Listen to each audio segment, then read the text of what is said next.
So once your onions start bulbing like this one has, you may notice at some point them developing a flower head on top. That means. What's up, Lazy Dog fam? Hope all y'all having a spectacular day. It is Wednesday, March 20th here in South Georgia, and lately we've been getting a lot of questions about onion flowering. So in today's video, we're going to talk about onion flowering, what it means for our bulbing onions, what it means for some of these perennial onions we've got planted, and then I'm going to show you a nifty little trick I just learned about on how to multiply some of these perennial onions. So first, let's talk about what flowering means for bulbing onions. And before I show you mine, let me just warn you, my bulbing onions don't look very good at all. If you're new to the channel, once you see these, you're probably going to be thinking, this guy has no business telling anybody how to grow onions. But traditionally, we do grow pretty big onions around here. This year just wasn't our year. So you can see here, these things look rough. Some of the rows, some varieties look better than others, but probably one of my worst onion grow outs ever. We're still going to get some onions, just not very big ones. So let's talk about what flowering means for these bulbing onions. I went ahead and pulled a couple instead of kneeling beside those over there. We don't need to dwell on the negative, so I've got a couple in my hands here we can talk about.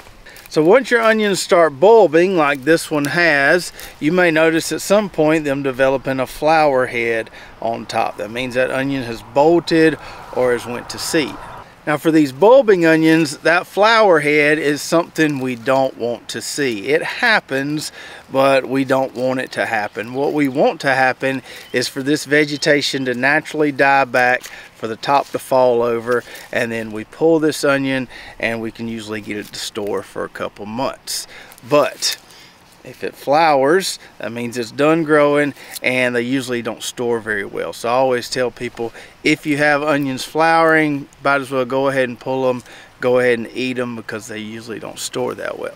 So for storage purposes, flowering with these bulbing onions is something we don't want to see happen, but I don't really know how to stop it from happening other than picking varieties that are less susceptible to bolting. Let's take this Chianti red onion here, for example. Red onions are notorious for bolting and going to seed. The older red onion varieties out there, like Red Creole, Southern Belle, a lot of those are very prone to going to seed. I haven't grown any of those varieties in a while because of that.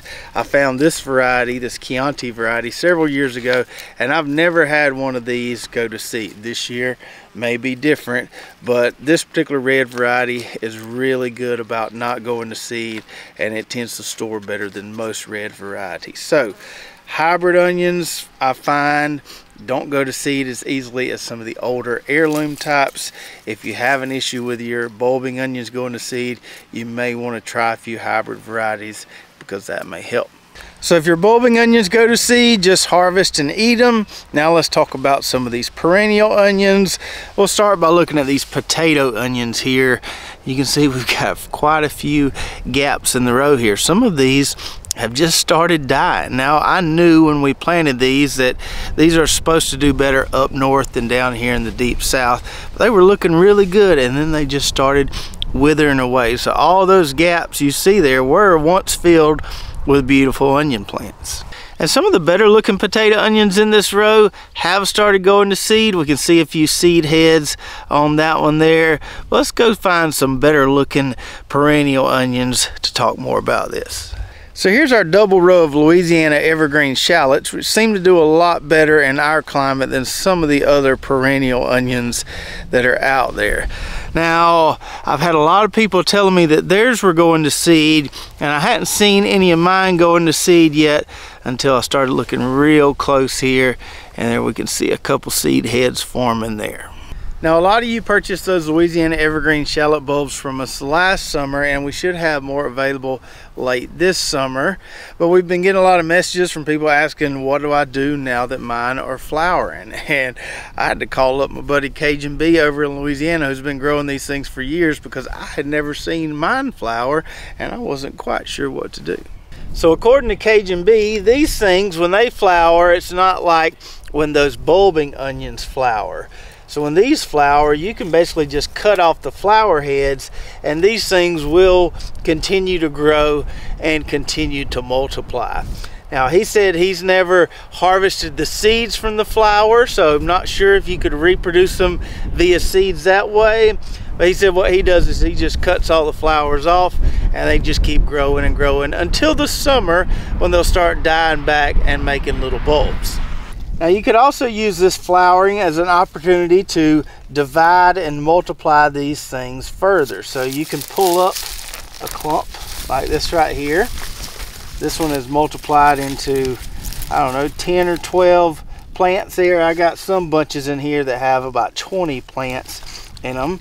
So we could then take these, split them apart, cut the tops off a little bit, cut off those flowers, and replant these, and they'll continue to divide and multiply.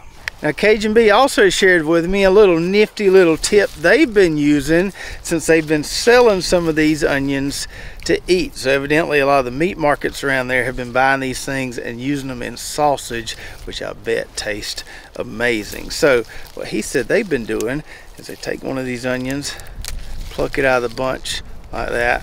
Let me get one with some roots on it here. There we go. That works better. So we've got this onion here, and he said he cuts about 3/4 of an inch off the bottom here, just enough to leave a little nub there, about like that. So they clean up this big piece right here, sell that to the meat markets, and they take this little 3/4 inch nub right here with roots on it and replant that. And he said in just a matter of a week or two, you'll get green shoots coming up out of this little piece right here, and you've got a whole new perennial onion plant. I thought that was brilliant. Great idea for some of you market farmers out there that want to grow, you know, small spring onions like this or perennial onions like this to sell at market, but also keep your own sustainable seed stock going. So I figured we'd give this a try with some of ours. We got us some groceries right here. Those would be mighty fine with some eggs and other stuff in the kitchen. And then we have these little nubs here, and we're gonna replant, fill in some gaps in our row. So I've got a few blank spots in the row like this right here. Just gonna take one of my little onion nubs, stick it down in the ground like that right there. I think we can squeeze one more in here. This one has a ton of roots on it. Just shove that baby down in there like that, and we'll see what happens. If Cajun Bee's right, we should see some green growth here pretty soon. So as if these Louisiana evergreen shallots weren't already cool enough, the fact that we can reproduce these things from just a little piece on the end and save this much to eat makes them even cooler. And while we're on the subject of onion flowering, let's check out some of our other perennial onion varieties from all over the world, where we do have some pretty good sized flowers rocking. Now, you can't see all these different onion varieties as good as you once could because those parsnips in the middle of the bed there are kind of showing out, but you can see a bunch of those big onion flower heads there on this side of the bed and on that side of the bed. So both the white Welsh buncheon onion there and the red Welsh buncheon onion there got really big, and they're loaded down with onion flowers. These did divide somewhat, not as much as our Louisiana evergreen shallots. I think we got about, 3 per bunch there, whereas we started with 1. Now, I do recall reading that you can propagate these Welsh onions from seed, but because I've never grown these and don't know anybody else who's really grown these, I don't know what to do at this point. I don't know if we can cut off the flower heads like we will on the Louisiana evergreen shallots and they'll keep growing, or if they're more like the bulbin onions and they're done. So the only thing I know to do here is just test it and see. We'll take one of these bunches and we'll just leave them, let them flower out. We may harvest some seeds from them and we'll just see what happens. And then we'll take maybe this third bunch here, if I can separate these out, and we'll just cut the tops off those and see if they keep growing. So that was the white Welsh buncheon onion, and I went ahead and did the same thing on these red Welsh buncheon onions. I cut the tops on some of them, and we'll just leave these seed heads on the others. Now beside those, we have our heritage white walking onions. You can barely see my sign in there. Now these need some water, but they're looking pretty good. I don't know at what point we'll start to see those little bulbils form on top of the plants like walking onions traditionally do, but we'll just keep watering them and waiting. Then over here on this side, these green mountain potato onions are starting to look a lot like those white potato onions that I showed you earlier. So the green mountain is more of a tan potato onion compared to the white ones, and these just don't seem to like our climate down here. They may hang in there a little longer. They may just shrivel up and die like some of those white potato onions did. Beside those, we have this flagpole scallion, which looks a lot like those Welsh bunching onions. Starting to get some pretty big flowers on those. So in the spirit of experimentation, I went ahead and cut the flowers off one of those flagpole scallion bunches and left the flowers on the other. We'll see what happens with those. Our Etoy perennial onions are doing really well. One of the best performing varieties we have in this bed here. Been very happy with those. We've already split those up one time. This little bunching onion of Madagascar, I've been pulling for it hard and it just doesn't want to do anything for me. You can barely see it right there. I'm not sure what the climate in Madagascar is, but it must be different than what we have here in South Georgia.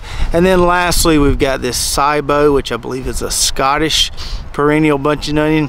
It's just doing okay. Doesn't look fabulous, doesn't look as rough as some of the others. So I hope you enjoyed that discussion on onion flowering. Just to recap, with the bulbing onions, we don't want them to flower, but if they do, we go ahead and harvest them and eat them. With those Louisiana evergreen shallots, we just cut the flowers off, let them keep growing. And for some of these more rare onion varieties, I can't really tell you yet. We'll see in a few months what happens with these that we cut the flowers off and the ones that we left. And as always, you can find a lot of the products we use around here, including those nifty little field stakes that we have in our perennial onion bed, on our website at lazydogfarm.com. And if you want to know more about those onion varieties from all over the world and see when we planted those in that bed, you can watch this video right here. We'll give you a little more detailed explanation of each variety. So check that out, and we'll see you next time right here at Lazy Dog Farm.